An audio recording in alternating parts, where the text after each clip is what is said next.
Screen दिख रहा है सभी को? जी सर।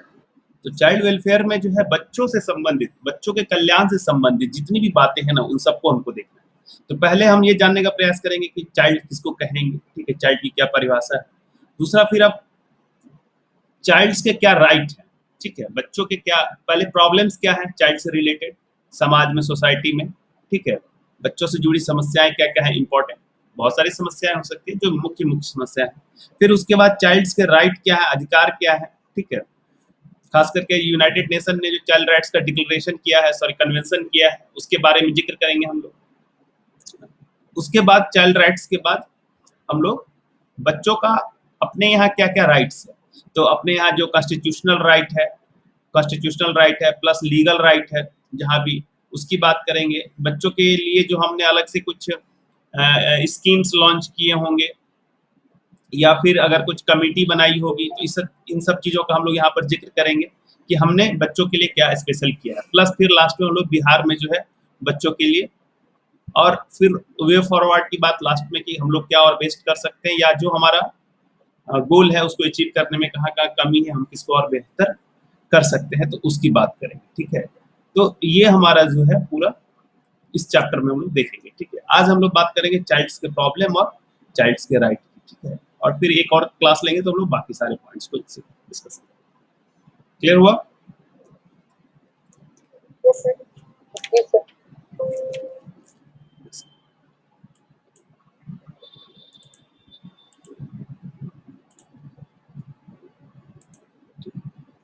तो हमने आपको कहा कि बालक किसको कहेंगे, तो बालक के बारे में जैसे कि आप लोग के मन में है कि भाई 14 ईयर तक को हम लोग बालक कहते हैं, क्योंकि हमने पढ़ा है चाइल्ड लेबर एक्ट में, ठीक है, कि 14 साल तक को हम लोग जो है सो बालक कहते हैं। लेकिन अब यहाँ पे जो बाल अधिकार अभिसमय है हमारा संयुक्त राष्ट्र का, यूनाइटेड नेशन का, वो क्या कहता है कि जो 18 साल से कम उम्र का व्यक्ति है वो जो है सो बालक की श्रेणी में आएगा, या देश में किसी भी देश में उसका पर्टिकुलर कोई कानून हो जिससे वयस्क होने का उम्र निर्धारित किया गया हो, तो उस कानून के अनुसार जो उम्र हो, तो अपने यहाँ भी जो है वयस्क के लिए, एडल्ट के लिए जो है सो हमने एज जो रखा है वो 18 ईयर्स है, ठीक है। देखते होंगे आप लोग कहीं भी वयस्क की बात होती है तो वहाँ पे 18 ईयर्स ऑफ एज जो है सो किया जाता है।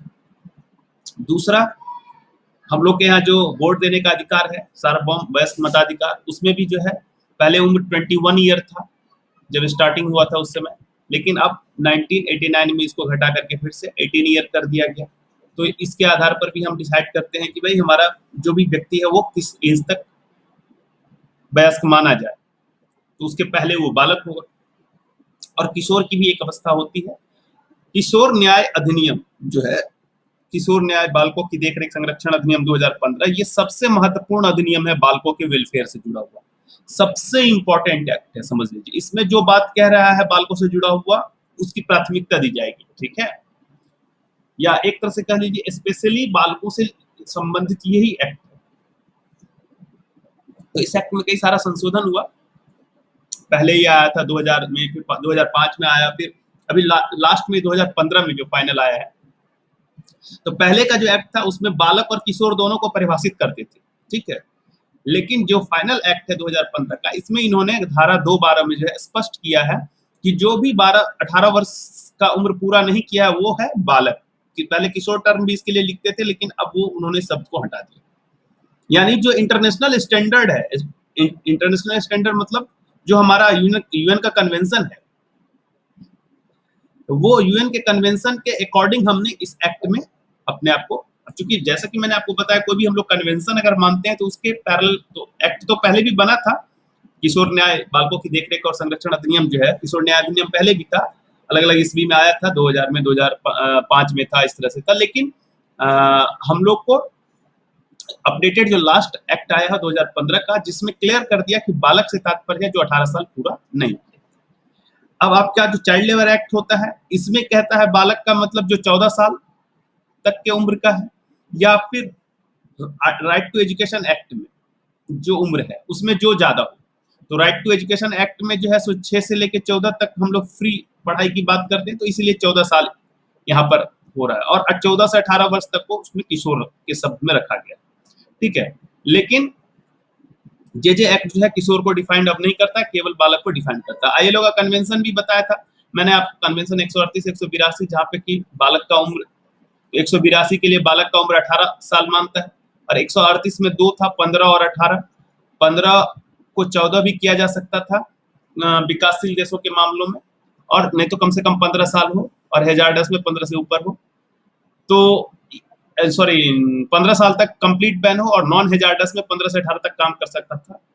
तो ये चीजें यहाँ पर भी दिखाती हैं कि कम से कम वो 18 साल मान के चल रहा है कि बालक का उम्र जो है 18 साल के आसपास होगा। तो कहने का मतलब कि आपका इस पूरे परिभाषा को, जिसका अलग अलग एंगल है, अगर आप देखेंगे तो बालक का मतलब हो गया आपका कि 18 साल तक का जिसका उम्र है 18 ईयर्स तक का, तो वो आपका जो है सो बालक है। ठीक है, कोई कंफ्यूजन नहीं रखना है, इसके लिए डाउट नहीं रखना है। अब आपके मन में एक दो प्रश्न आ जाएगा, एक तो कि कहीं भी लिखा रहेगा बालक को परिभाषित कीजिए, जब एक्ट के संदर्भ में लिखा रहेगा तब तो आप वही लिखिएगा 14 साल तक की उम्र को। क्लियर है? यदि आपको ऐसे पूछा जाए बालक किसको कहेंगे, तो एक्ट के संदर्भ में अगर पूछा जाए चाइल्ड लेबर एक्ट में बालक किसको कहते हैं, तब तो आप ये बताइएगा। अदरवाइज अदर सेंस में सीधे पूछा जाए चाइल्ड किसको कहेंगे, तो फिर आप यूएन कन्वेंशन का बात कर सकते हैं, चाहे जे एक्ट सबसे इंपॉर्टेंट एक्ट है बच्चों से जुड़ा हुआ, इसकी बात करके बता सकते हैं कि 18 साल जिसका पूरा नहीं हुआ उसको हम लोग बालक।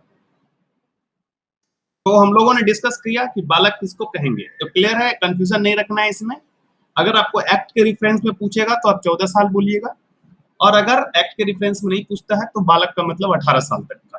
और उसके लिए सबसे जो इंपॉर्टेंट है, मैंने बताया कि जे एक्ट है, तो जे एक्ट के रिफरेंस में आपको बता सकते हैं कि भाई जे एक्ट के हिसाब से ये डिसाइड किया गया। क्लियर?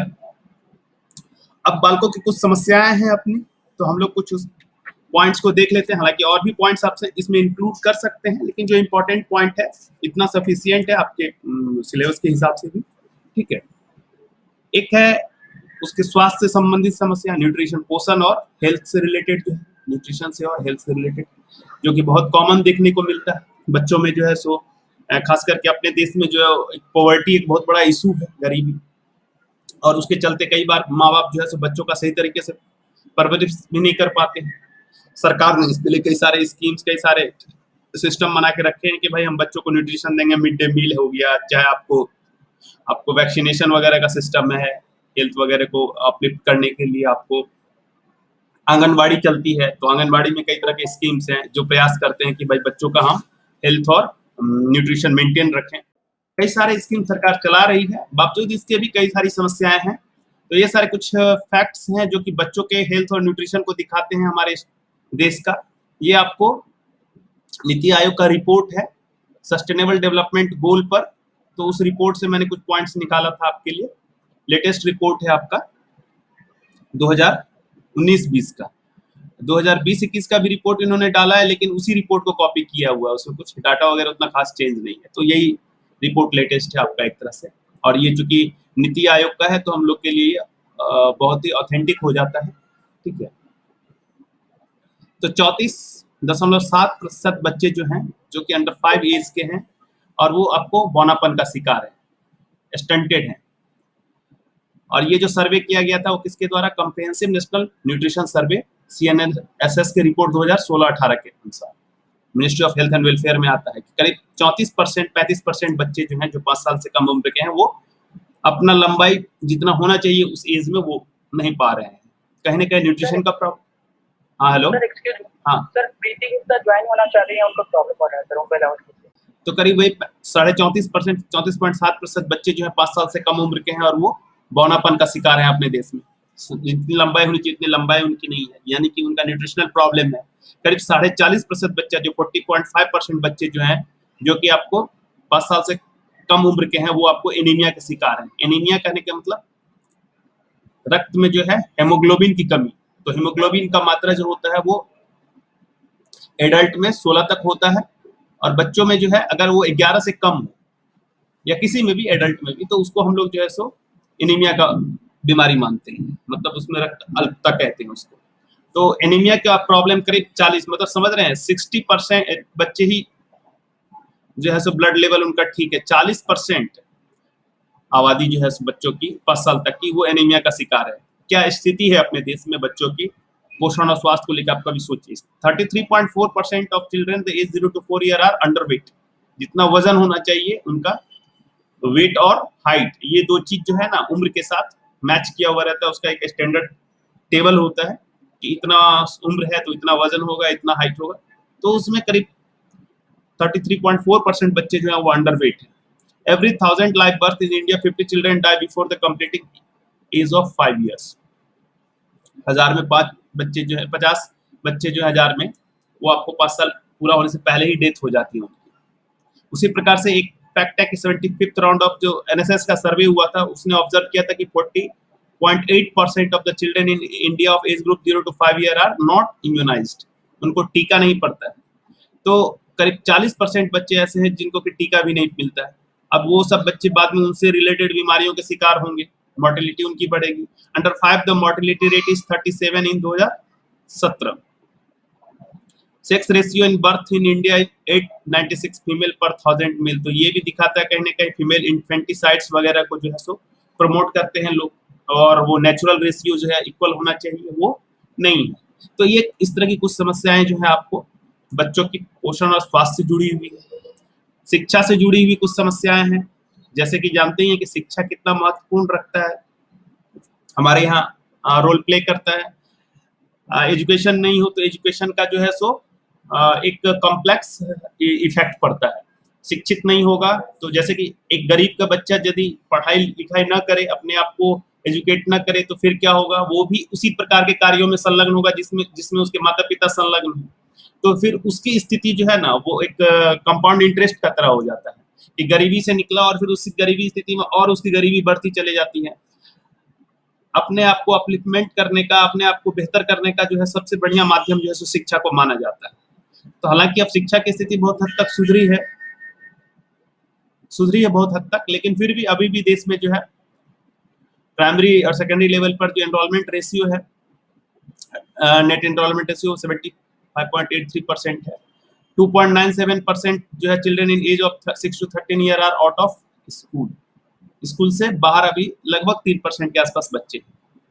एनुअल ड्रॉप रेट जो है सेकेंडरी लेवल पर करीब 20% के आसपास है। सेकेंडरी लेवल पर कहने का मतलब 9th-10th क्लास तक जाते जाते लगभग 20% बच्चे जो है वो पढ़ाई लिखाई छोड़ देते हैं। तो पढ़ाई छोड़ दिया तो उसके बाद फिर कोई बहुत, तो इसीलिए शिक्षा का प्रसार बहुत जरूरी है, और ये बहुत बड़ी समस्या है हमारे बच्चों में। तो सरकार कई तरह के स्कीम्स को लाती है, जैसे कि अब आप देखेंगे कि स्कूल में मिड डे मील स्कीम है, बच्चों के लिए साइकिल की योजना है, प्रोत्साहन राशि है, उसके बाद आपको पोशाक की योजना है, स्कॉलरशिप वगैरह जो मिलता है। तो इस सबका उद्देश्य क्या है कि बच्चों का जो इंटरेक्शन है वो स्कूल की तरफ बढ़े, इंटरेस्ट उनका स्कूल की तरफ बढ़े, वो बच्चे जो है सो स्कूल आए, ताकि हमारा जो एजुकेशन का रेशियो है, शिक्षा का दर है, वो बढ़े।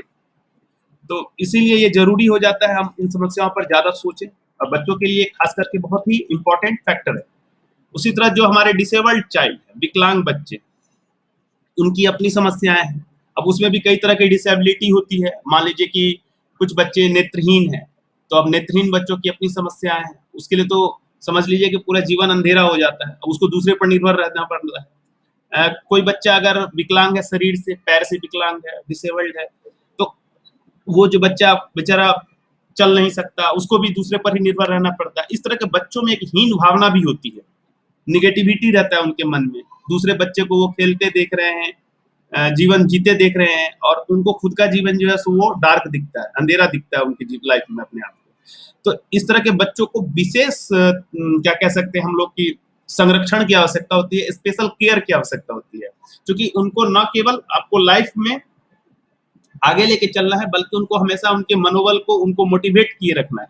बहुत कम ही बच्चे होते हैं जो दिव्यांग बच्चे जो कि अपने आप को मोटिवेट करके कुछ लाइफ में अच्छा अचीव करते हैं। ज्यादातर में नकारात्मकता का ही भाव होता है, उनको खुद पे, अपने आप पे जो है सुगलानी फील होती है, या अपने आप को कोसने में ही जीवन बिता लेते हैं। तो इस तरह के बच्चों की जो समस्याएं हैं, अब जैसे कि 2011 के सेंसस के हिसाब से जो है करीब 61.18% of children with special needs in age group attending the educational institution in India, यानी कि 5 से 19 साल तक की उम्र के करीब 61% जो बच्चे ही हैं वो स्कूल पहुंच पाते थे। आगे की पढ़ाई कितना कर पाते हैं वो तो छोड़ दीजिए, मतलब 40% जो बच्चे डिसेबल्ड हैं, या तो आंख से, या फिर किसी तरीके से ईयर का, या फिर बॉडी के किसी पार्ट की डिसेबिलिटी है उनमें, तो वो तो स्कूल ही नहीं पहुंच पाते हैं। 60% लगभग बच्चे जो है आपको स्कूल पहुंच पाते हैं। 2011 के सेंसस का ये डाटा है लेटेस्ट। उसी तरह से 2011 के सेंसस कहता है कि करीब 20.42 लाख 20 लाख के आसपास बच्चे जो है वो 0 से 6 साल की उम्र के बीच के वो आपको करीब डिसेबल्ड है। 23% of disabled children have disability in hearing. जो 0 से 6 साल के बच्चे हैं जो डिसेबल्ड हैं, ये 20.42 लाख का डाटा है आपको सेंसस 2000 का। उसमें 23% जो है वो करीब डिसेबिलिटी से डिसेबिलिटी इन हियरिंग, सुनने की जो डिसेबिलिटी है मतलब बहरापन। 30% करीब जो है देखने का। 10% का मूवमेंट में, चलने में, पैर वगैरह में डिसेबिलिटी से। 7% disabled children have the multiple disability. Multiple मतलब सुनने में भी प्रॉब्लम हो सकता है, चलने में भी प्रॉब्लम हो सकता है, इस तरह की बात है। तो सबसे ज्यादा जो आपको डिसेबिलिटी देखने को मिलती है वो दृष्टि बाधित वाले बच्चे सबसे ज्यादा है। 30% जो है सो इस आंकड़े में आपको देखने को मिलते हैं। उसी तरह से एक फैक्ट कहता है 2011 का सेंसस जो है वो कह रहा है कि 7.62% of disabled person belong to the age group 0 to 6 year. यानी कि जितने भी डिसेबल्ड पर्सन थे आपको उस समय डिसेबल्ड का पॉपुलेशन था 2011 में, उसमें से 7.62% जो है वो 0 से 6 साल के बच्चे थे। मतलब पूरे एज ग्रुप में 0 से लेकर 100 उम्र या जो भी उम्र तक के ग्रुप के लोग थे, अगर वो 100 मान लें तो उसमें 0 से 6 साल तक के करीब 7.62% जो है सो बच्चे थे डिसेबल्ड। और बिहार जो है उसमें हाईएस्ट पे था, 12.48% जो है डिसेबल्ड चिल्ड्रन था उस पॉपुलेशन में। टोटल बिहार का जितना पॉपुलेशन है डिसेबल्ड पॉपुलेशन, उसमें सबसे हाईएस्ट परसेंटेज जो 0 से 6 साल के बच्चे का डिसेबिलिटी में बिहार का ही था। 14.16 lakh children are disabled in age of 0 to 10 to 19, in which 7.74 lakh are blind in census 2011। 10 से 19 साल के एज में करीब 46 लाख बच्चे जो है डिसेबल्ड, और उसमें करीब 7.74 लाख जो है वो अंधे हैं, दृष्टिबाधित हैं। बिहार में 9.3 लाख child are disabled in age of 0 to 19 census 2011। तो बिहार का ये आंकड़ा है कि 2011 के सेंसस के हिसाब से कि लगभग 19 साल 0 से 19 साल तक के बीच में करीब 10 लाख 9.5 लाख 10 लाख के रेंज में बच्चे जो है 9.33 लाख जो है बच्चे आपको डिसेबल्ड है। कहने का मतलब कि दिव्यांग बच्चों की जो संख्या वो अच्छी खासी संख्या है, और इन बच्चों के साथ बहुत तरह की समस्याएं होती है, इनको दूसरे पर चूंकि निर्भर रहना पड़ता है, तो इसीलिए इन बच्चों को स्पेशल केयर देने की जरूरत है। साथ ही इनका मनोवैज्ञानिक विकास भी सही तरीके से। अगर कोई बच्चा शुरू से ही, आप देखेंगे अपने ही समाज में, बच्चा शुरू से ही अगर किसी कारण से डिसेबिलिटी का शिकार हो जाता है तो फिर वो उसका साइकोलॉजिकल ग्रोथ, फिजिकल ग्रोथ तो कमजोर होता ही, साइकोलॉजिकल ग्रोथ भी कमजोर हो जाता है। इसलिए इन सब के लिए प्रिवेंटिव मेजर्स जो है सरकार को स्टेप्स, और सरकार समय समय पर अलग तरीके का स्टेप्स भी लेती है, लेने की आवश्यकता होती है। उसी प्रकार से कई बच्चे ऑर्फन हो जाते हैं, अनाथ हो जाते हैं, कई कारण हो सकता है। अभी ये महामारी चल रही है कोविड की, तो इसमें कई तरह के बच्चे न्यूज वगैरह में आता है मदर फादर दोनों का डेथ हो गया, अब बच्चे ऑर्फन हो गए। और भी कई सारा रीजन होता है, कई बार इलीगल चाइल्ड होता है तो वो सब भी ऑर्फन की तरह छोड़ दिया जाता है। तो इस तरह के बच्चों की अपनी अलग तरह की समस्याएं हैं। उन तरह के बच्चों को लोग जो है सो एक तो समाज में भी तिरस्कृत करते हैं, कई बार अनाथालय वगैरह में उनको रखा जाता है, लेकिन वहां भी उनकी स्थिति अच्छी नहीं होती है। कई सारे अनाथालयों का जो है सो बहुत बढ़िया स्थिति नहीं रहता है। खाने पीने की समस्या बहुत ज्यादा रहती है इस तरह के बच्चों में, चूंकि उनको कोई देखने वाला नहीं, क्योंकि उनके साथ कोई फैमिली नहीं है। ये बच्चे, छोटे छोटे बच्चे होटल में, ढाबा में मान लीजिए कप प्लेट धोने का काम किया, कई बार बुरा संगत में फंस गया, चोरी पॉकेट मारी, इस तरह का अपराध भी करने लगा, तो वो फिर जो है child conflict with law, JJ act कहता है कि वैसे बच्चे जो अपराध में लिप्त हो जाते हैं उनको कहते हैं चाइल्ड कन्फ्लिक्ट विथ लॉ। तो ऐसे बच्चों में शामिल हो जाते हैं।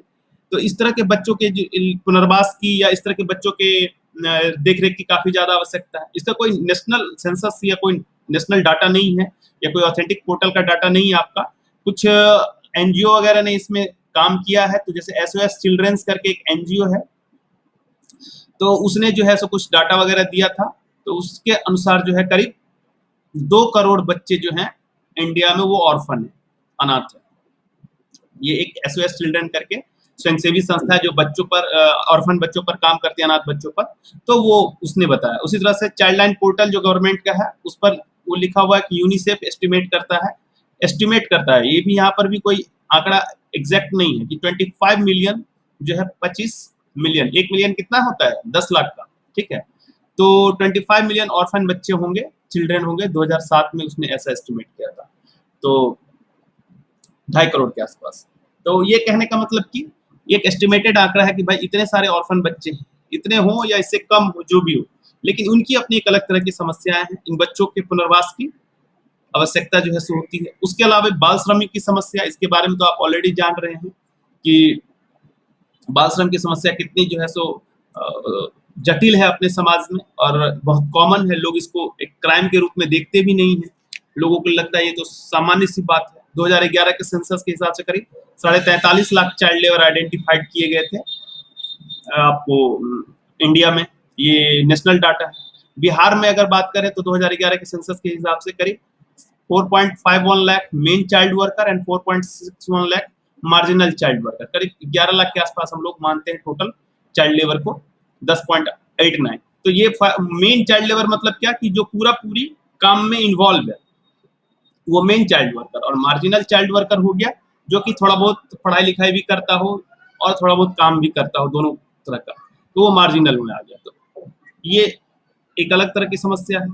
उसके अलावा बच्चों के साथ जो अपराध होता है ये भी एक समस्या है। सेक्सुअल क्राइम होता है या अदर तरह का भी क्राइम होता है, इसमें भी अलग अलग प्रकार के डाटा आपको मिल जाएगा, एनसीपीसीआर के पोर्टल वगैरह पर भी मिल जाएगा। जैसे कि इसमें एक फैक्ट ये भी है कि सेक्सुअल क्राइम जो होता है 59.97% जो है रिपोर्टेड है गर्ल्स चाइल्ड के लिए, लगभग 60% गर्ल्स चाइल्ड के साथ जो है रिपोर्टेड किया गया है। तो बच्चों के साथ अपराध, और उसके अलावा कुछ बच्चे जो होते हैं वो खुद भी क्राइम में इन्वॉल्व हो जाते हैं। तो उसके लिए फिर जो जेजे एक्ट जो है मैंने बताया था वो आपको लिंक्ड है उससे, वो दोनों तरह के बच्चों को देखता है। ये जो जेजे एक्ट है ये दो तरह के बच्चों को देखता है, childs needs care and protection और चाइल्ड्स कन्फ्लिक्ट विथ लॉ, यानी कि जो अपराधी में शामिल हो गए इसके लिए विशेष न्यायालय है जेजे कोर्ट और जस्टिस जुवेनाइल कोर्ट, और उसके बाद child needs care and protection में फिर सीडब्ल्यूसी का कॉन्सेप्ट है, तो चाइल्ड वेलफेयर कमेटी का, जो कि कैसे उन बच्चों को हम रिहेबिलिटेट करें जो अनाथ हैं या बेघर हो गए हैं या बाल श्रम से जुड़े हुए हैं या किसी भी प्रकार के हैं।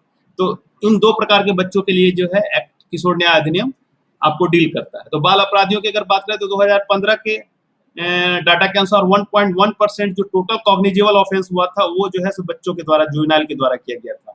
यानी कि इंडिया में जितने क्राइम हुए उसका 1.1% जुवेनाइल्स ने किया। तो 2016 का एक फैक्ट है कि total crime committed by juvenile is 44,171। तो इस तरह से जो बाल अपराधी की समस्या है, अब इस तरह के जो अपराधी होते हैं इनके साथ एक अलग प्रकार का प्रॉब्लम, एक तो इनका एज कम होता है। अब इनको जो है सो, हालांकि अब अपने यहाँ जेजे एक्ट में बहुत सारा रूल बनाया गया है कि आपको कैसे इनको डील करना है। इनके लिए बाल सुधार गृह होते हैं, बाल सुधार गृह में इनको फिर रखा जाता है, और रखने के बाद फिर साथ साथ इनको पैरेलल में स्किलिंग दी जाती ट्रेनिंग दी जाती है ताकि ये जीवन की मुख्य धारा से जुड़े। लेकिन इसका भी अपना कई सारा रीजन है। मान लीजिए कि शिक्षा का अभाव है, गरीबी है, घर में बेरोजगारी है, तो इस तरह की बातें जो है कहीं ना कहीं इनको या जो ऑर्फन बच्चे हैं, खास करके अनाथ बच्चे हैं, अब वो सब भी इस तरह के क्राइम में इन्वॉल्व हो जाते हैं समय के साथ। क्योंकि एक तो उनके साथ कोई फैमिली नहीं है, कोई सपोर्ट नहीं है, कई बार खाने के चक्कर में, पेट भरने के चक्कर में भी ये बातें होती हैं। तो सरकार अगर इन सबको सही से रिहेबिलिटेट करे, सरकार इन सब के लिए सही तरीके से प्लानिंग करे, इस तरह के बच्चों की समस्याओं पर ध्यान दे, तो कहीं ना कहीं ये जो बाल अपराधी वाली समस्या है उसमें भी कमी आएगी। तो ये कुछ इंपॉर्टेंट जो है प्रॉब्लम्स थे बच्चों से जुड़े हुए। इसके अलावा भी कुछ प्रॉब्लम है, जैसे चाइल्ड इन्फेंटिसाइड्स है, बच्चों को भ्रूण हत्या जो होता है वो भी है, चाइल्ड मैरिज है, बच्चों का बाल विवाह है, वो भी एक समस्या है। इस तरह का कई समस्याएं और छोटी छोटी हैं, उस सबको भी आप इसमें इंक्लूड कर सकते हैं। हाँ बताइए, कोई बता रहे सर ये जैसे अभी पटना में देखते हैं, ये चाइल्ड बच्चे लोग ये पीते हैं पॉलिथीन में डाल के कुछ स्मैक वगैरह, ये सब भी तो सर ये प्रॉब्लम ही है ना। हाँ, तो वही चाइल्ड जो मैंने बताया कि क्रिमिनल चाइल्ड हो जाते हैं या कन्फ्लिक्ट विथ लॉ, तो वही सारे के बच्चे बाद में फिर चूंकि उनके पास नशा करने की आदत हो जाएगी, पैसा है नहीं तो वो फिर पॉकेटमारी करेंगे, चोरी करेंगे, फिर छोटे छोटे क्राइम्स फिर बढ़ते जाएंगे। मतलब उनके हाँ बताइए। तो किस कैटेगरी में डालेंगे इस प्रॉब्लम को, जैसे दिखाना होगा बिहार से। एक्चुअली ये जो समस्या है इसको अगर आप कहेंगे तो बाल अपराध की ही श्रेणी में रखेंगे। अगर कोई ड्रग लेता है तो वो क्या काम हुआ, अपराध करना ही तो हुआ। या अगर कोई ये करता है तो हो गया एक तरह से अपराध ही।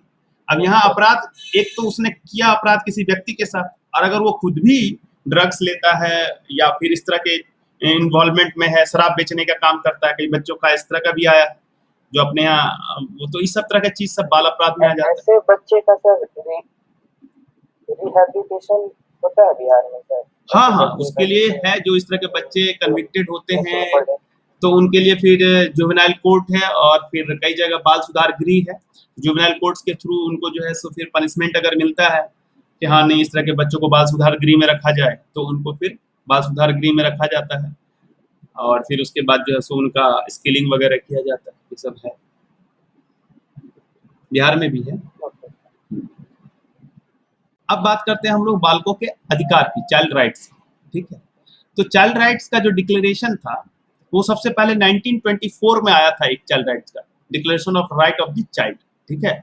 ये आपको जेनेवा डिक्लेरेशन इसको कहते हैं चाइल्ड राइट पर, जिसमें कि बच्चों के बारे में बताया गया कि बच्चों को जो है सो किसी भी प्रकार से उससे भेदभाव नहीं किया जाएगा, उसके प्रॉपर समुचित विकास, उसके स्वास्थ्य, इन सब का ध्यान रखा जाएगा, उसके विल्स को, उसके इंटरेस्ट को, बेस्ट इंटरेस्ट को देखा जाएगा, इस तरह की बातें उसमें 5-6 पॉइंट्स था, वो किया गया तब पहली बार। लेकिन जो सबसे बड़े स्तर पर आया वो यूएन का convention, UNCRC, United nation child right convention, वो आपको फिर इसको और डिटेल किया। तो ये कन्वेंशन जो है आपको 20 नवंबर 1989 को जो है सो पारित किया गया था, रिजोल्यूशन 44/25, पक्ष या विपक्ष में कितने मत पड़े इसके हिसाब से। तो और इसको जो है सो 2 सितंबर 1990 से जो है सो इन्फोर्स किया गया।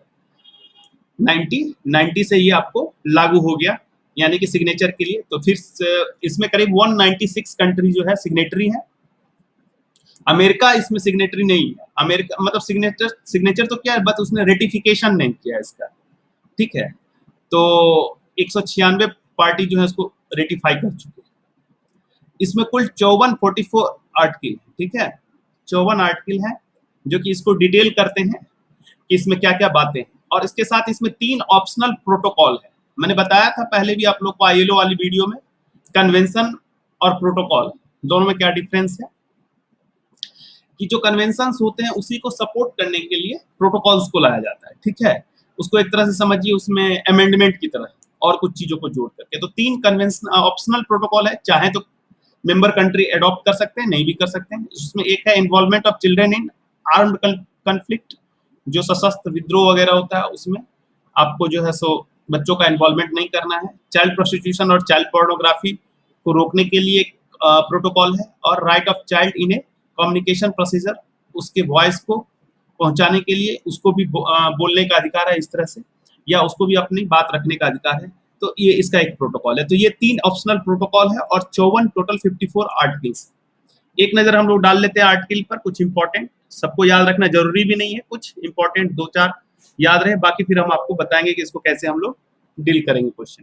तो जैसा आप देख पा रहे हैं कि convention on the right of the child, ठीक है, ये 20 नवंबर 1989 को जो है सो पारित हुआ था और इन्फोर्स में आया था आपको 2 सितंबर 1990 को। और इसीलिए 20 नवंबर को हम लोग स्पेशल डे मनाते हैं बच्चों के लिए, ठीक है। इसका अपना ये प्रेम्बल है कि बच्चों के लिए हम क्या क्या सोचेंगे, नहीं सोचेंगे। अब जैसे इसका आर्टिकल 54 आर्टिकल है, पार्ट 1 जो है वो आपका क्या करना है, व्हाट टू डू से संबंधित है, और पार्ट 2 जो है प्रोसीजर से संबंधित है। तो basically main important point part 1 में है। आर्टिकल 1 जैसे क्या कहता है कि child means the every human being below the age of 18 year, जो मैंने आपको बताया था कि यूएन कन्वेंशन भी कहता है कि बच्चा का मतलब वही हुआ जो 18 साल से जिसका उम्र कम है, उसको हम बच्चे की श्रेणी में रखेंगे। तो below the age of 18 year जो है वो आपको चाइल्ड की श्रेणी में आ गया। Unless under the law applicable to the child majority is attend early, यदि कोई उस देश का कानून होगा तो अलग बात है, ठीक है। उसी तरह से सेकंड आर्टिकल जैसे इसका बहुत इंपॉर्टेंट है, पहला दूसरा आर्टिकल भी इंपॉर्टेंट है कि हम चाइल्ड को में किसी तरह का विदाउट डिस्क्रिमिनेशन ऑफ एनी, किसी भी प्रकार का भेदभाव नहीं करना है बच्चों के संबंध में, any kind irrespective of the child's और हिज और हर पेरेंट्स और लीगल गार्जियंस रेस, मतलब बच्चे के या उसके माता पिता या गार्जियन के रेस के आधार पर, अमेरिकन, इंडियन, इस सब तरह का race, colour, sex, language, religion, political और अदर ऑप्शनल, नेशनल, एथनिक और social origin, property, disability, birth and other status, जितने भी पॉइंट्स दिए या इसके अलावा भी कोई बात हो सकता है, जाति, धर्म, लिंग, इन सब के आधार पर, या सोशल ऑरिजिन, कहाँ किस तरह के समाज में वो बच्चा जन्म लिया है, कैसी प्रॉपर्टी, गरीब है, अमीर है, क्या है, डिसेबिलिटी है, मान लीजिए विकलांग है, दिव्यांग है या फिर नॉर्मल बच्चा है, तो इस सब के आधार पर हम किसी भी बच्चे के साथ भेदभाव नहीं कर सकते। तो ये बहुत इंपॉर्टेंट आर्टिकल माना जाता है, इसका डिस्क्रिमिनेशन किसी भी प्रकार से बच्चे के साथ नहीं करना है, ठीक है। उसी तरह से आपको कुछ और इंपॉर्टेंट आर्टिकल, जैसे आर्टिकल 3 क्या कहता है कि all action concerning children whether undertaken by the public और प्राइवेट सोशल वेलफेयर, यदि मान लीजिए कोई सरकार कोई भी एक्शन लेती है, कोई भी काम करती है बच्चों के प्रति, या फिर प्राइवेट इंस्टीट्यूशंस है, एनजीओज हैं, कोई भी काम करते हैं, कोर्ट ऑफ लॉ, अगर मान लीजिए कि जो कानून है हमारा, एडमिनिस्ट्रेटिव अथॉरिटीज है, लेजिस्लेटिव बॉडी है, जो कार्यपालिका वगैरह है, विधायिका है, the best interest of the child shall be privileged in consideration. ये भी बहुत इंपॉर्टेंट है कि चाइल्ड के बेस्ट इंटरेस्ट को आपको देखना होगा। कोई भी हो, चाहे सरकार काम करे, चाहे कोई बॉडी काम करे, कोई भी काम करे, उसको जब भी वो बच्चों के लिए कुछ सोच रहा है तो बच्चों के बेहतर हित के लिए हमेशा वो सोचेगा, ठीक है। तो इस तरह से कुछ और इंपॉर्टेंट आर्टिकल है, जैसे आर्टिकल 7 है कि जो बच्चा जन्म लेगा ना, उसको तुरंत जो है registered immediately after the birth, जैसे ही जन्म लेगा उसको आपको जो है सो रजिस्टर्ड करना है। तो अपने यहाँ जैसे जानते हैं जन्म प्रमाण पत्र बनाया जाता है नगर निगम वगैरह के द्वारा, या जो रजिस्ट्रार होते हैं उसके उनके द्वारा, shall have the right from birth to name, ठीक है, नाम वगैरह उनको देना, and the right to acquire the nationality, और राष्ट्रीयता का पहचान जो है वो उनको जन्म के साथ जो है सो मिलेगा, एज फॉर उसके जो पेरेंट जिस प्रकार की राष्ट्रीयता रखते हैं, अपने यहाँ जो नियम है नेशनलिटी का उसके हिसाब से वो आपको उनको देना है। उसके अलावा जो है सो फिर जैसे कि सेक्शन आर्टिकल 11 क्या कहता है, जो illicit transfer and non return of the children abroad, जैसे कि बाहर कई बार होता है कि बच्चों का अवैध जो है सो तरीके से उनको लेके चला गया, शादी के पर्पज से, या फिर सेक्सुअल ऑफेंसेस के पर्पज से, या फिर स्लेव्स वगैरह बनाने के लिए। तो उन सब तरह के बच्चों को जो स्टेट पार्टीज हैं, जो आपस में मेंबर कंट्रीज हैं, उनके लिए उनके बीच में ऐसा सुविधा होनी चाहिए कि अगर इस तरह के बच्चे का ट्रांसफर वगैरह हुआ तो उनको कैसे हम वापस ले आए। इस तरह के नियम कानून उनको आपस में भी बनाने होंगे, प्लस जो देश है कंसर्न जिसका बच्चा गया है वो भी। Child have the right to freedom of expression, अपने आप को अभिव्यक्त करने का, ये सब जो आपको 4 प्रिंसिपल है बेसिक उसमें इंक्लूड होते हैं।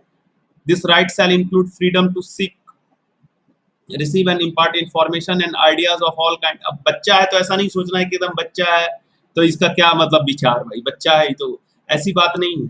बच्चे के मन में यदि कोई भाव आता है, कोई विचार आता है, तो उसका भी इम्पोर्टेंस आपको देना होगा। तो इस तरह से इसमें कुल 54 आर्टिकल्स हैं। आप इसको चाहें तो डिटेल में पढ़ सकते हैं कुछ कुछ, लेकिन हम लोग इसको 2 हिस्से में बांट के अभी देखेंगे। ये मैं आपको व्हाट्सएप भी कर दूंगा, हालांकि नेट पे भी अवेलेबल है, कोई बड़ी बात नहीं है। तो इसको अगर आंसर लिखने के लिए आप देखेंगे तो इसको हम लोग 2 हिस्से में बांट करके देख सकते हैं, ठीक है। कि बच्चों के जो अधिकार हैं उसके लिए 4 core principles of child right in UNCRC, 4 core principle हैं और फिर 4 पिलर्स माने गए हैं। तो कोर प्रिंसिपल में एक है नॉन डिस्क्रिमिनेशन, मैंने अभी जो बताया आर्टिकल 2 जो था जिससे जुड़ा हुआ, बेस्ट इंटरेस्ट ऑफ चाइल्ड जो आर्टिकल 3 जिससे जुड़ा हुआ था, right to survival and development जहाँ हेल्थ की बात है, बच्चे के जीने के अधिकार की बात है, एंड व्यू ऑफ चाइल्ड जो आर्टिकल जैसे भी हम लोगों ने देखा 13, 14 वगैरह में। उसी तरह से ये 4 जो है आपको कोर प्रिंसिपल एकदम इसको जो है माना गया कि ये मेन सिद्धांत है जो होने ही चाहिए बच्चों के अधिकार के साथ। 4 पिलर्स बताए गए। पिलर्स कहने का मतलब जिसके आधार पर ये पूरा का पूरा कन्वेंशन खड़ा है। तो उसमें उन्होंने राइट टू सर्वाइवल की बात की, राइट टू प्रोटेक्शन की बात की, राइट टू डेवलपमेंट की बात की, एंड राइट टू पार्टिसिपेशन की बात की, ठीक है। चलिए हम लोग इसको देख लेते हैं। कोर प्रिंसिपल में पहला है जैसे कि नॉन डिस्क्रिमिनेशन, आर्टिकल 2 है जिसके बारे में अभी हम लोग जस्ट डिस्कस किए थे। जो भी स्टेट होगा वो उसके पेरेंट्स का क्या कास्ट है, पेरेंट का क्या सेक्स है, कलर है, रेस है, लैंग्वेज है, रिलीजन है, पॉलिटिकल या फिर अदर कोई ओपिनियन है, नेशनलिटी या एथनिक्स क्या है, सोशल ओरिजिन क्या है, उसकी poverty, disability, birth, other status, किसी भी आधार पर जो है पेरेंट या गार्जियन या फिर उस बच्चे का जो है उसके आधार पर बच्चे के साथ भेदभाव नहीं किया जाएगा, किसी भी प्रकार का डिस्क्रिमिनेशन नहीं किया जाएगा। अपने यहाँ जैसे जानते हैं कॉन्स्टिट्यूशन में भी इस बात का प्रोविजन किया गया ऑलरेडी। अगर कोई आप में से बता पाए कितना नंबर आर्टिकल है जो डिस्क्रिमिनेशन को रोकता है? हाँ, कितना नंबर? 15 है, ये किसी भी हाँ वेरी गुड, 15 है ठीक है। 15 है सर। हाँ हाँ, उसी तरह से बेस्ट इंटरेस्ट ऑफ चाइल्ड की भी बात करते हैं आर्टिकल 3 की, जो मैंने बात की थी कि भाई हमेशा आपको कोई भी लॉ बना रहे हैं, कोई कानून बना रहे हैं, किसी प्रकार का निर्देश मिल रहा है, कोई पब्लिक प्राइवेट इंस्टीट्यूशंस हैं, बच्चों के लिए सोच रहा है, कोई लेजिस्लेटिव बॉडी कुछ सोच रहा है, तो वो हमेशा चाइल्ड के बेस्ट इंटरेस्ट को देखेगा और चाइल्ड को प्राइमरी कंसिडरेशन में रखेगा कि नहीं, बच्चा का पहले हित साधे, उसके बाद खर्चा कितना होगा वो देखा जाएगा, उसके बाद और क्या बात होगी उसको देखा जाएगा, ठीक है। उसके बाद आपको है right to survival and development, जो आर्टिकल 6 इससे लिंक्ड होता है कि state party shall ensure the maximum extent possible to survival and development of child, ठीक है। तो हमको प्रयास करना है जब भी बच्चा जन्म लिया है तो वो सर्वाइव भी करे और उसका समुचित विकास भी हो। और व्यू ऑफ चाइल्ड की बात करते हैं, आर्टिकल 12 से जुड़ा हुआ है कि जो भी बच्चे हैं उनका जो भी विचार है वो उसको एक्सप्रेस कर सकें फ्रीली। अगर विचार को एक्सप्रेस नहीं कर पाएंगे तो उसका भी साइड इफेक्ट होगा, फिर वो साइकोलॉजिकली जो है सो डिप्रेस्ड हो सकते हैं, मेंटली उतने स्ट्रांग नहीं होंगे। तो विचार को एक्सप्रेस करना और बच्चों के विचार को न केवल वो एक्सप्रेस करें बल्कि जो कंसर्न अथॉरिटीज है, यदि हम उसके पेरेंट्स हैं तो हम, या अगर कोई उसके लिए इंस्टीट्यूशन बना है तो वो उसके विचार को सुने और समझे भी और उसके हिसाब से आगे का प्रोसीजर भी करे। तो ये आपको जो कोर प्रिंसिपल है। अगर हम बात करें पिलर की, तो राइट टू सर्वाइवल, तो राइट टू सर्वाइवल मतलब क्या कि जैसे ही बच्चा जन्म लेता है, इस दुनिया में आता है, तो उसके पास जो है राइट टू सर्वाइवल हो गया, राइट टू लाइफ आ गया, जिंदगी जीने का अधिकार। और अपने यहाँ भी जीवन जीने का अधिकार जो है संविधान में प्रदत्त किया गया है। कहाँ पर है? आर्टिकल 21 में, ठीक है। तो वहां पर जो है सो जीवन जीने का अधिकार, ऑलरेडी हम लोग इन सब के बारे में सोच चुके थे। अब यहाँ पे थोड़ा फोकस कर रहे हैं बच्चों के लिए। तो संविधान का जो भी, कॉन्स्टिट्यूशन का जो भी प्रोविजन है वो एडल्ट के लिए भी है, वीमेन्स के लिए भी है, फीमेल के लिए भी, बच्चा के लिए, सबके लिए। तो हम लोग इसके बारे में ऑलरेडी सोच चुके हैं। They have the right to register name and nationality, जो मैंने आपको बताया भी कि जो उनका नाम जैसे ही जन्म होता है उनके जन्म को पंजीकृत किया जाना चाहिए, उनको राष्ट्रीयता दी जानी चाहिए। ये सब राइट टू सर्वाइवल में आता है। Have the right to be cared for and protected by the their parents and not to be separated from their families, उनको उनके फैमिली से, उनके परिवार से आपको अलग नहीं करना है विशेष परिस्थिति को छोड़ करके। विशेष परिस्थिति मतलब यदि उससे जुड़ी हुई कोई संस्था है या कोई कानून है जिसके तहत अगर ये लगता है कि नहीं बच्चे को परिवार से अलग करना जरूरी है तो कर सकता है। जैसे अपने यहाँ अगर बात करें तो सपोज कीजिए अगर किसी बच्चे के घर में मदर फादर दोनों हैं और सपोज कीजिए कि ऐसी स्थिति है, मान लीजिए शराब बहुत पीते हैं उसके फादर मदर दोनों, बच्चे का कोई केयर नहीं रखते, तो ऐसी स्थिति में अपने जैसे जे एक्ट है, तो जे एक्ट के तहत है एक बॉडी बनी है चाइल्ड वेलफेयर कमेटी। तो चाइल्ड वेलफेयर कमेटी जो है सो वो बच्चे के लिए डिसाइड कर सकती है कि बच्चे का बेस्ट इंटरेस्ट कहाँ प्रोटेक्ट हो रहा है। अगर उसको लगेगा बेस्ट इंटरेस्ट प्रोटेक्ट होगा उसका चाइल्ड होम में रखने से, तो चाइल्ड होम में रख सकता है। अगर उसको लगेगा कि नहीं उसको पेरेंट्स के पास ही रहने देना चाहिए तो वहां भी रख सकता है। तो वो डिपेंड करता है। तो वो अलग कानून अगर कोई हो उससे संबंधित जहाँ बच्चे को अलग करने का कोई सिस्टम हो, वो भी लीगल तरीके से तो कर सकते हैं। अदरवाइज नहीं तो उसके फैमिली से आप उसको separate, not to be separate, ठीक है, उसको अलग नहीं करेंगे। Government need to safeguard his right and provide basic services for children to survive and thrive, ठीक है। तो उसके लिए और उसके सर्वाइवल के लिए जो भी बेसिक चीजें हैं, अब मान लीजिए न्यूट्रिशन की बात करते हैं, हेल्थ की बात करते हैं बच्चे की, तो क्यों करते हैं? क्योंकि कहीं ना कहीं हम ये राइट टू सर्वाइव को प्रोटेक्ट करना चाहते हैं। बच्चे जन्म लिया, अब उसके घर में खाने के लिए बहुत अच्छी सुविधा नहीं है, हो सकता है वो एनीमिया का शिकार हो जाए, अंडरवेट चला जाए, स्टंटेड हो जाए ग्रोथ। तो ऐसे स्थिति में बच्चों के लिए हम पोषण का व्यवस्था करें। आंगनवाड़ी वगैरह का स्कीम जो है आपने जानते ही है, मिड डे मील है। मदर जो होती है प्रेग्नेंट वुमेन्स, उसके लिए हम लोग स्पेशल केयर में जननी योजना वगैरह चलाते हैं। तो इस सब का उद्देश्य वही है। इंक्लूड्स क्वालिटी हेल्थ केयर, आप सबको लिंक करना होगा आपको parallel. Include quality health care, as appropriation nutrition, ठीक है, clean drinking water and safe place to live as well as access to the future opportunities for development. तो future में जो भी फ्यूचर अपॉर्चुनिटीज है डेवलपमेंट के लिए उसका, वो सबको एसेस कर सके, वो सब उसको उपलब्ध हो सके, इन सब बातों का व्यवस्था करना सरकार का जो है सो दायित्व होता है। आर्टिकल 6 एंड 24 वगैरह इससे रिलेटेड और भी आर्टिकल जुड़े हुए हैं, जरूरी नहीं है, कुछ एग्जाम्पल है। तो ये जो बातें हैं, चूंकि ये कन्वेंशन है, कन्वेंशन को जब कंट्री रेटिफाई कर लेती है मेंबर कंट्री, तो फिर उसका दायित्व होता है इन सबसे जुड़े हुए नियम कानून स्कीम्स ये सब बनाना। तो जैसा हम लोग भी जानते हैं, इनसे जुड़े हुए कई सारे नियम स्कीम्स ऑलरेडी एक्ट वगैरह भी हैं, स्कीम्स भी हैं, तो उसको फिर हम लोग तो अगले क्लास में डिटेल करेंगे। यहाँ पर दूसरा जैसा राइट टू प्रोटेक्शन, तो यहाँ सुरक्षा की बात करते हैं।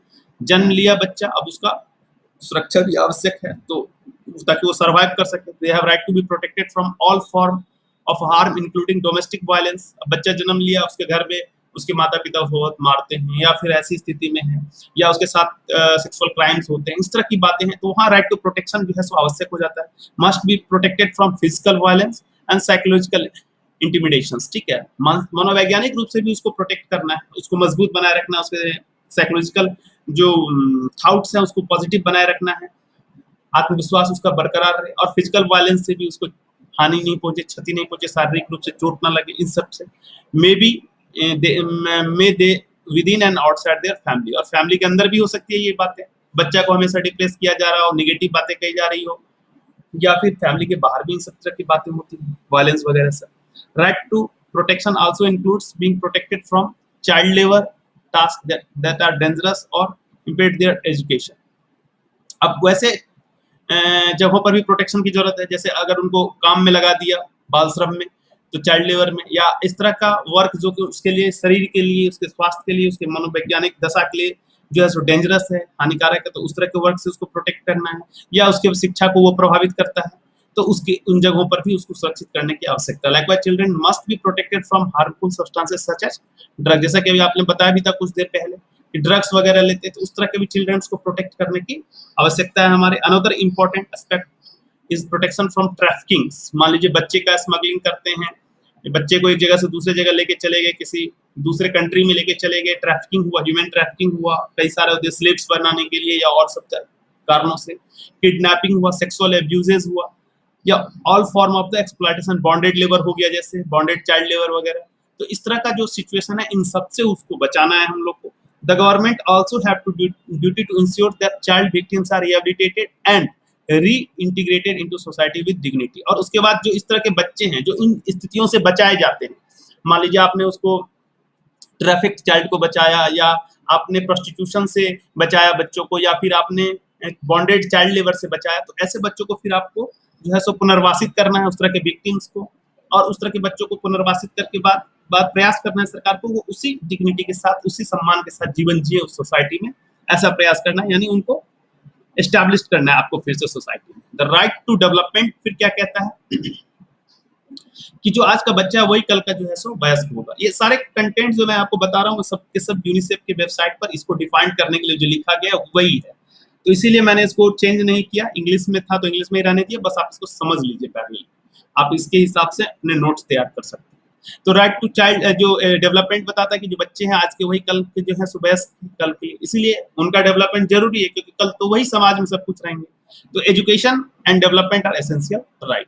अगर शिक्षा नहीं होगी तो विकास भी अधूरा हो जाएगा। This should be begin with the right to access early childhood development services and access to information from various source with parent responsible for giving guidance. अब जैसे अर्ली चाइल्डहुड डेवलपमेंट मतलब समय से उसका स्कूल में एडमिशन हो जाए, समय से उसको जो है सो स्वास्थ्य से रिलेटेड या आपको उसके न्यूट्रिशन से रिलेटेड चीजें मिलनी शुरू हो जाए। Meanwhile, children with special needs, such as children with disabilities, must have equal right to development and education that are enable them to realize their potential and meaningfully participate in society.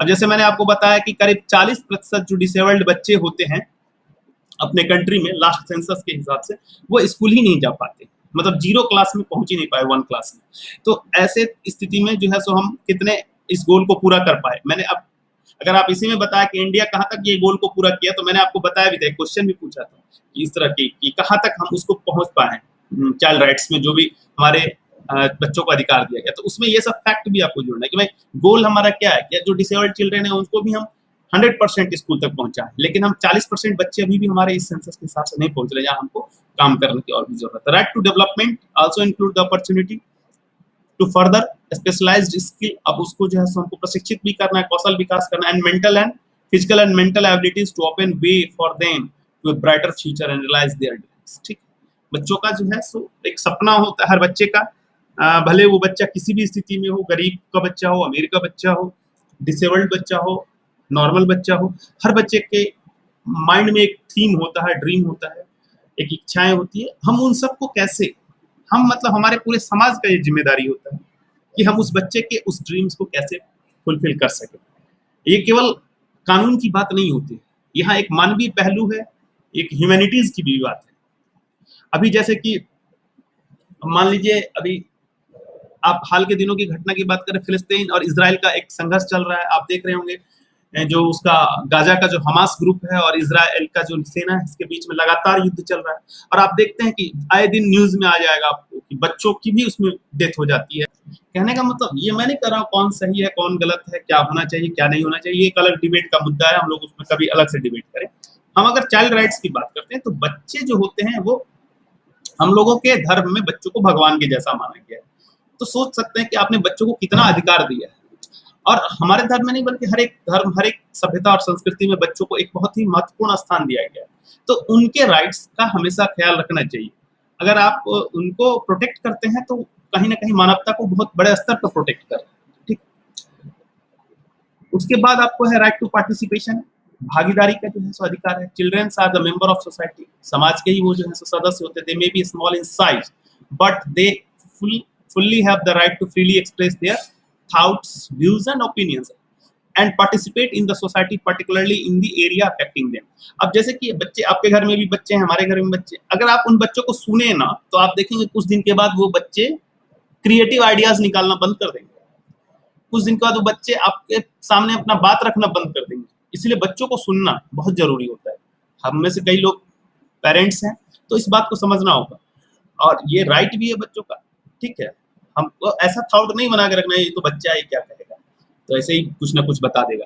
लेकिन ठीक है, कुछ ना कुछ बताएगा, लेकिन उसके अंदर क्या चल रहा है ये चीज आप समझ पाएंगे, तब आप उसको साइकोलॉजिकली हील कर पाएंगे, उसकी बातों को समझ पाएंगे। ठीक है, तो ये बहुत इंपॉर्टेंट होता है। The voices must be seriously taken into account in line with their age and maturity.